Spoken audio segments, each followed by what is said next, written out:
as sessões em TCC. Bem, vocês já devem ter assistido, espero que aqui todo mundo já tenha assistido as outras aulas, né? É só levanta a mão para mim aí, rapidinho. Quem foi que já assistiu as outras 3 aulas, só para eu já ter uma noção ali de vocês ali, só para eu orientar aqui a minha aula de hoje, assim, né? Acho que é a maioria, então, tá bom. Beleza. Então, o que eu vou fazer aqui? Né, hoje eu separei algumas coisas aqui para eu falar com vocês que eu acho que são importantes para quem já atende em TCC, para quem ainda não começou e quer começar, para quem está aprendendo. Então, eu acho que ajuda muito a gente ter uma organização.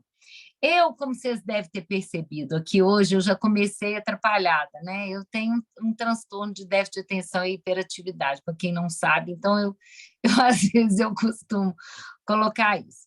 E, gente, com uma das coisas, por que eu estou dizendo isso, né? Eu estou dizendo isso pelo seguinte, porque as pessoas têm uma ideia, o hiperativo, a pessoa com déficit de atenção e hiperatividade, ela não fecha processo, ela não faz coisa, ela não termina coisa, ela não finaliza, ela não se organiza. Não, ela pode aprender a se organizar, ela pode aprender a fazer coisa. É claro que, eventualmente, algumas distrações novas vão ter e alguma bobagem nós vamos fazer. E eu faço, tá, gente? Faço algumas. Não todo dia, mas eu faço algumas. Às vezes, costuma ser algumas coisas mais complicadas. Mas por que eu estou dizendo isso? A TCC, para mim, fez muito sentido. Por que a TCC, para mim, ela fez muito sentido? Porque ela me ajudou a organizar o meu modelo mental. As pessoas falam assim, mas a pessoa que tem transtorno de déficit de atenção não consegue trabalhar com terapia cognitivo-comportamental. Mentira. Mentira. Inclusive, a terapia cognitivo-comportamental é ótima para quem tem um transtorno de déficit de atenção e hiperatividade. Então, e é ótima para ajudar as pessoas a se organizarem. Então, eu estou colocando isso daqui para vocês pelo seguinte, porque às vezes a gente tem pensamentos que vão nos atrapalhar porque a gente acha que, por a gente ter um TDAH, a gente não vai ser capaz nunca de se organizar. Por eu ter um TDAH, eu não vou conseguir nunca fazer determinadas coisas. Não é verdade isso também. Então, né, para mim, a organização, se vocês me perguntarem, você, Renata, é uma pessoa organizada? Eu falo, em parte. Se vocês olharem aqui no meu escritório, vocês vão ver a bagunça. Eu tenho uma bagunça externa, mas eu tenho uma organização interna. Se eu mostrar para vocês meu quadro aqui na frente, vocês vão falar, não é possível. Está tudo organizado. As coisas que eu vou fazer, tudo meu planejamento ali, os negócios, tudo arrumadinho. Então, eu sou meio bagunceira em algumas coisas, e eu aprendi a ser organizada em outras, para poder dar conta. E tenho cada vez mais melhorado essa minha organização. Então, quando a gente... agora, como é que uma pessoa com TDAH vai falar sobre organizar? Então, eu já começo aqui com vocês falando da minha dificuldade e do meu problema, para vocês poderem entender que é possível a gente se organizar independente de como nós somos, das nossas dificuldades, das nossas questões. Isso é possível. Basta a gente decidir o que a gente quer. Basta a gente criar estratégias para fazer. Basta a gente criar formas de fazer. Eu falo que o meu TDAH, eu tenho algumas estratégias para muitas coisas. Ontem mesmo, eu comprei um celular novo, aí eu pus o carregador para carregar à noite. O carregador está estragado. Hoje eu descobri que o problema é o carregador novo. O carregador novo veio com defeito. Não carregou o celular. Aí não carregou o celular, só que eu tenho um hábito. Eu tenho um hábito assim. Eu levanto da cama na terça-feira. O que eu faço? Eu levanto da cama, pego o celular, vou vou lá para um outro quarto que eu tenho, já passo no caminho, já pego a toalha, já pego as roupas minhas, já ponho tudo dentro da minha bolsa do balé, porque eu vou para o balé toda terça e quinta, 7h30 da manhã. Então, para eu não deixar, eu tomo banho no balé para ir direto para o consultório, do balé direto para o consultório. Então, eu saio, eu já tenho um hábito de fazer as coisas. Quando eu vi que meu celular não carregou, eu deixei o celular mais tempo. O que aconteceu? Esqueci o celular. Né? Aí depois voltei em casa para pegar o celular. Nisso que eu voltei em casa para pegar o celular, deixei a bolsa. Eu tinha tirado da bolsa algumas coisas que eu estava levando lá para o consultório, mas, por exemplo, meus óculos, eu esqueci de tirar da bolsa. Mas, graças a Deus, eu tenho um outro óculos extra reserva no consultório para essas adversidades. Então, olha o que eu estou colocando aqui para vocês. Eu tenho todo um modelo de organização para que eu possa ter menos problemas de esquecimento, né? As minhas colegas de balé, elas acham graça, porque às vezes lá no dia a gente vai tomar banho, várias tomam banho ao mesmo tempo, são umas 3. Né? Outro dia uma esqueceu o sapato, outro dia a outra esqueceu então, cada dia uma esquece um negócio, né? Eu até então não tinha esquecido nada, eu estava me vangloriando. Poxa, não, eu é que sou esquecida, as outras estão esquecendo, eu não tinha esquecido nada, eu esqueci o celular ontem. Né? Mas para vocês verem como que a minha organização, de alguma forma, e a minha metodologia que eu criei, ela me ajuda a evitar problemas. Isso não significa que, de vez em quando, eu não tenho que lidar com alguns problemas que eu não possa criar resolução para eles quando eles acontecem. Então, a mesma coisa é uma sessão de terapia. Né? As pessoas, nós psicólogos, nós temos uma tendência, deixa o paciente falar. Não, o paciente precisa desabafar. O paciente precisa falar o que ele está com vontade. A gente aprendeu que a gente deve escutar e só escutar. E isso é o que a gente aprende na faculdade. Só que dentro do processo da terapia cognitiva, o que a gente vai ver? A gente vai ver que o terapeuta ele é ativo. Ele usa do questionamento socrático, que é o que eu já falei para vocês. Então, ele vai questionar o paciente o tempo todo, ele vai falar. E ele vai planejar as coisas com o paciente. Então, a gente começa a sessão já planejando a sessão. Eu já chego para o paciente falando, olha, eu pensei da gente hoje trabalhar isso, isso e isso. O que você acha? Se o paciente tem alguma outra demanda, ele vai falar com você, não, olha, eu quero trabalhar isso, eu quero trabalhar aquilo, nós já vamos fazer a agenda de sessão. Eu já sei que colocar 5 coisas não vai dar para trabalhar numa sessão, que 5 coisas é muito. Então, eu coloco pelo menos 3 coisas lá. Se der para trabalhar as 3, joia, tem 3 coisas lá organizadas. Se não der para trabalhar as 3 e alguma coisa faltar, essa coisa que faltar eu já ponho lá no item para a próxima sessão. E eu já jogo para a sessão seguinte. Então, eu já vou fazendo uma organização junto com o meu paciente, ele já vai sabendo o que é que vai acontecer. Então, essa organização ela acontece desde o primeiro dia que o paciente ele entra dentro do consultório. Né? Quando o paciente ele entra dentro do consultório, no primeiro dia, né, eu já falo com ele, olha, eu queria que você preenchesse esses questionários aqui, eu hoje vou fazer uma avaliação com você, vou conversar com você, querendo entender o que está acontecendo, e depois eu vou te explicar como é que o trabalho que eu faço pode te ajudar. Pode ser assim? Eu já adianto para o paciente o que a gente vai fazer. Muitas vezes, eu levo para o paciente coisas que eu me programei, me planejei, e ele fala, não quero trabalhar isso. Isso aqui eu não quero mexer. Às vezes, ele fala. Eu falo, não, então vou deixar isso aqui. Eu deixo na gaveta aquilo ali, que é uma coisa que eu vou querer trabalhar com ele. No momento em que ele estiver mais aberto para aquilo ali, eu volto para trabalhar aquilo com ele. Eu tenho um hábito, Renata, que é o seguinte, eu converso com o paciente logo no início, né? E eu, às vezes, até na própria folhinha mesmo, eu tenho É isso eu dou no curso nosso de formação, por exemplo, eu já dou para os alunos tudo. A entrevista, tudo que tem que ter na entrevista, as coisas todas que tem que ter na entrevista, eu tenho no consultório, deixa eu ver se eu tenho aqui uma para mostrar para vocês aqui. Tem, aqui. Né? Então, eu tenho no consultório é isso aqui, ó. São umas folhinhas assim, eu vou preenchendo, para eu não esquecer nada. Como eu tenho a tendência a esquecer, para não pular nenhum item, aqui na entrevista já está tudo escrito para eu não pular os itens da entrevista, ok? Então, isso já me ajuda a fazer essa organização, eu já tenho isso nas folhinhas lá.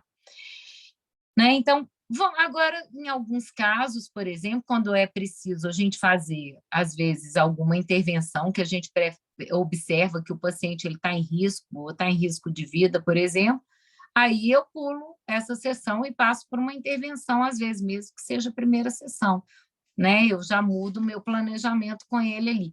Então, a organização, ela tem relação com aquilo que a gente está observando do risco, né? Então, se é uma entrevista normal, eu vou fazer uma entrevista normal. Se eu vejo que o paciente tem algum tipo de risco, eu já vou trabalhar em cima disso. Tem uma pergunta aí, eu não consegui ler a pergunta. A Ana Cristina perguntou assim, é possível nos passar o modelo para essa entrevista inicial? Você quer que eu projete aqui na tela, Rê? Só para você passar rapidinho? Pode passar. É rapidinho.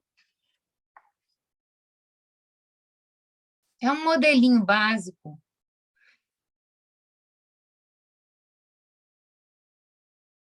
Vamos ver. Eu fiz assim, gente, porque para mim é mais fácil. Eu já sei aonde que está cada coisa, e aí depois, na hora de eu procurar, também fica fácil. Eu quero saber sobre família, eu já sei onde está escrito sobre família. Já sei sobre... Às vezes não dá para escrever tudo aqui. Eu pego uma folha extra, uma folha à parte, ponho aqui no final e escrevo o resto lá que precisei escrever. Tá? Mas é fácil de eu encontrar, às vezes, a informação que eu estou procurando depois, num outro momento. Então, para mim, isso facilita. Tudo lá na clínica, eu crio um papelzinho assim. E para os meus alunos todos, eu ensino e forneço esses papéis todos para eles. Por quê? Porque eu acho que ajuda a fazer essa organização, né? O próprio Cog Planner mesmo, ele né? Vocês vão rir do meu Cog Planner, tá, gente? Vocês vão rir, né? Isso daqui é o meu, né? Desse ano. Olha lá. Tem um monte de coisinha já do ano. Isso é esse ano. O ano que vem já tem coisa lá já anotado, que são as coisas que eu preciso. Então, assim, eu estou mostrando para vocês, né? Porque não é só, né? A minha agenda mensal está aqui. Então, eu vou tá aqui presa na minha frente, para eu não esquecer o que é as coisas, as coisas eventuais que eu tenho. Que está na rotina, está na rotina. Ela não vai vir para cá. O que vem para cá é o que está fora da rotina. Tá? Então, para quê? Para eu me organizar, porque na rotina é o que eu falei com vocês do meu telefone, porque o telefone ficou para trás, porque eu saí da rotina. Então, o que eu preciso, Renata, saber é o que está fora da rotina para eu poder me organizar melhor e não perder essas coisas que estão fora da rotina, tá? Eu tenho, na agenda, vou mostrar aqui para vocês algumas coisas aqui, só para vocês verem, aqui no Cog Planner.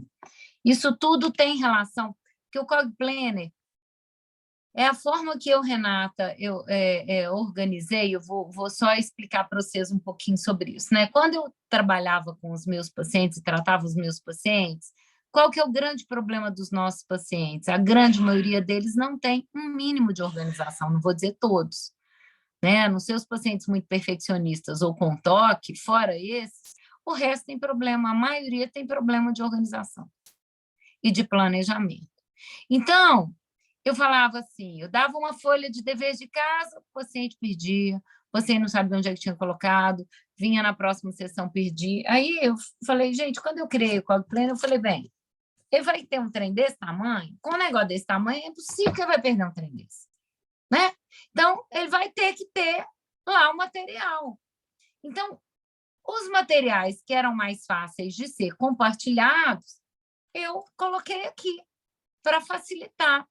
E isso muitos terapeutas, né? Tem gente que fez curso comigo, tem gente que não fez, mas muita gente que não fez também usa meu material porque vê, porque conhece da TCC e, como conhece da TCC, consegue mais ou menos aplicar o meu material, né, de uma forma tranquila, porque ele é bem autointuitivo para quem é da TCC. Mas claro que a gente, né, eu tenho curso de certificação até para quem depois, mais tarde, se interessar, pode até saber disso. Mas, assim como a agenda, eu estou usando o exemplo da agenda, porque a minha agenda ela é toda organizada. As nossas sessões também têm que ser. As nossas sessões também têm que ser, né? Porque se elas se a gente não tiver, pelo menos, a hipótese diagnóstica do paciente, o que é? Eu já faço na primeira sessão, na avaliação com o paciente, na entrevista inicial, eu já faço ali uma previsão, mais ou menos, de quantas sessões nós vamos gastar em média, o que é que a gente, quanto tempo a gente vai demorar, né? Claro que eu não estou dizendo para ele, não estou prometendo para ele, se eu falar 20 sessões vai ser 20, se eu falar 15 vai ser 15, pode ser um pouquinho mais, pode acontecer da gente precisar de um pouco mais, mas é mais ou menos aquilo ali, né? Pode até vir um furacão no meio do caminho que até tira a gente do caminho, né? Então, vocês tá travando para você, gente? Não, Rê, eu tô te ouvindo. Vocês estão conseguindo ver, pessoal, que eu compartilhei aqui a tela? Sim. Sim? Aqui, só Ah, para o pessoal ver. travando. Então, olha só, isso daí é a entrevista. A entrevista, né? Eu anoto ali em cima a queixa principal, né? Cadê, Estela? Sumiu. A queixa principal, né? A meta do paciente ou as metas do paciente, né? Eu pergunto o que ele espera. Eu até pergunto isso por último, é a última pergunta que eu faço, mas ela fica na folha inicial aqui para ficar mais fácil de eu visualizar. Mas é a última pergunta que eu faço para ele. Tá? É o que ele espera com o processo terapêutico, o que ele quer de um processo terapêutico. Né? Eu pego a história familiar, pai, mãe, irmãos, que filho essa pessoa é na família, relacionamentos com os irmãos, relacionamento com os pais, né? Tá pequenininha esse espaço dessa aqui. A minha não é assim, não. Essa não é a que você usa, não. A da Renata tem bastante espaço. A minha tem muito espaço, estou achando engraçado esse aqui. Bem, tudo bem. Vamos lá. Essa foi só para poder caber tudo, entendi, para facilitar, para o pessoal saber o que é. Né? Trabalho, profissão, aí o que essa pessoa faz, ela trabalha, profissão, os alunos, né? A parte de escola, escolar, a gente coloca aqui, vida social e amigos, se ele tem, como é que é, se tem muitos amigos, se não tem, relacionamento afetivo, né? No relacionamento afetivo, a gente faz algumas perguntas mais específicas aqui dentro. A família atual, né? Se tem filhos, se tem agregados, como é que é o escopo familiar, está faltando esse aí, nessa sua aí. Autoconceito, aí o autoconceito é como ele se vê, o que ele pensa dele mesmo, como é que ele se enxerga, se ele tivesse que descrever ele para alguém, como é que ele se descreveria, né? Ali fatores biológicos, genéticos, médicos, vícios. Aqui eu estou pegando a parte biológica dele ali, querendo saber se ele teve problema de nascimento, se ele teve algum problema infantil relevante. Algumas coisas, gente, são muito importantes, né? E eu falo isso bastante com os alunos. Assim, quanto mais eu estudo, quanto mais eu pesquiso, eu vejo assim, tem alguns problemas específicos, né, que têm uma relação com a questão de nascimento, a criança ter usado muito antibiótico na vida, enquanto a criança ter usado muito antibiótico, ter tido um parto cesárea, tudo isso é importante e para a gente fazer uma boa conceituação depois, mais tarde. Atividade física, sono e alimentação, eu vou fazer essa pergunta aqui, né? Religião e espiritualidade, não somente religião, esse seu está desatualizado, Estela. Mas, religião e espiritualidade. Por que eu falo religião e espiritualidade? A pessoa pode não ter religião, mas ela pode ter uma espiritualidade. Então, a gente vai colocar o que ela pensa, como é que ela vê, o que ela acredita. O lazer, o hobby dela, e medicação que ela toma, qual medicação, o médico que está acompanhando, né? Então, assim, isso daqui é uma entrevistazinha básica, só para vocês terem uma ideia. Bem, uma coisa que eu faço, que a gente tem que ter em mente, para a gente se organizar bem dentro de um processo terapêutico. A gente tem que, nessa primeira entrevista, já fazer a nossa hipótese diagnóstica. Para quê?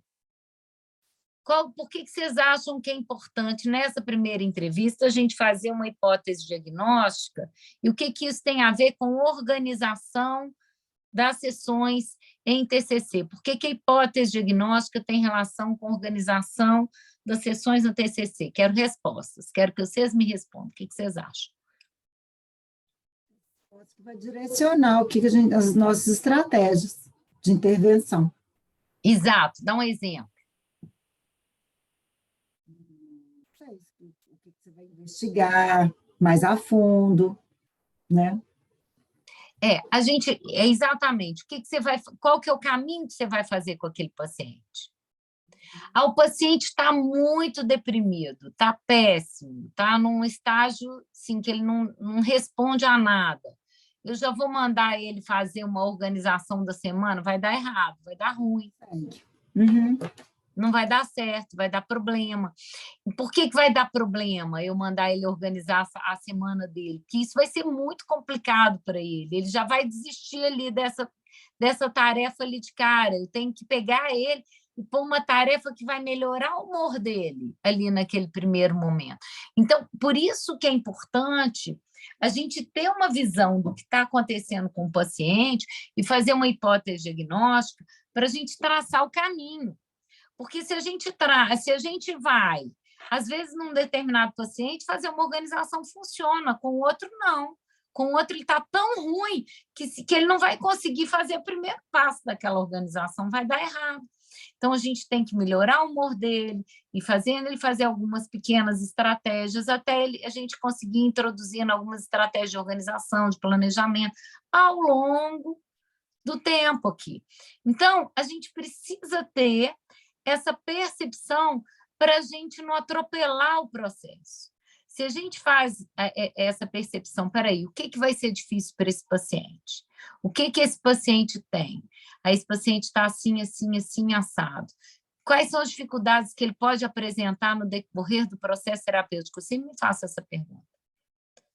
O que esse paciente pode apresentar de resistência, de dificuldade durante o processo, de acordo com o diagnóstico que eu estou vendo dele e a percepção que eu estou fazendo dele aqui agora? Ele tem isso, isso, isso e isso. Isso daqui vai atrapalhar ele como? De que forma? Aonde eu tenho que trabalhar com ele primeiro?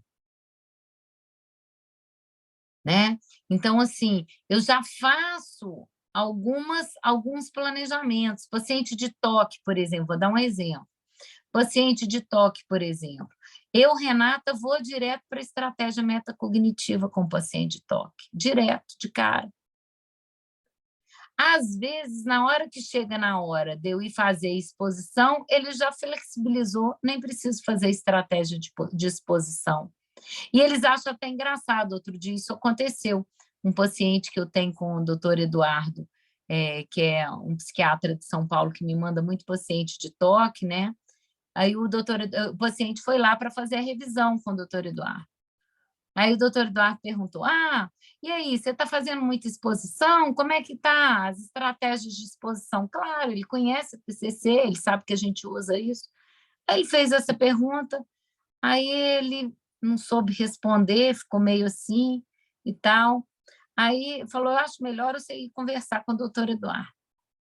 Aí eu fiquei sem entender o que é, ele veio falar comigo que era para eu conversar. Eu liguei para o Eduardo, falei, como é que ele está? Não, Renata, ele está ótimo, ele está normal. Eu falei, eu também estou achando que ele está normal, ele flexibilizou tudo, não sei o que lá. Agora ele veio falar comigo, ele chegou a falar sobre questão de exposição, né? Na realidade, a gente estava fazendo já algumas coisas de exposição com ele, mas poucas coisas, porque, na realidade, ele já estava fazendo isso naturalmente. Então, aquilo não estava sendo um evento para ele, algo que fosse confrontativo para ele, difícil, porque como eu já tinha trabalhado as estratégias metacognitivas com ele, primeiro eu já tinha trabalhado metacognição, ele já estava preparado. Então, ele já estava mais light. Então, aí o que acontece? Ele ficou surpreso, porque ele ficou bom muito rápido, ele melhorou muito rápido. Então, eu uso esse tipo de estratégia, por exemplo, estou dando um exemplo, né, de coisas que eu faço que eu sei que é o que vai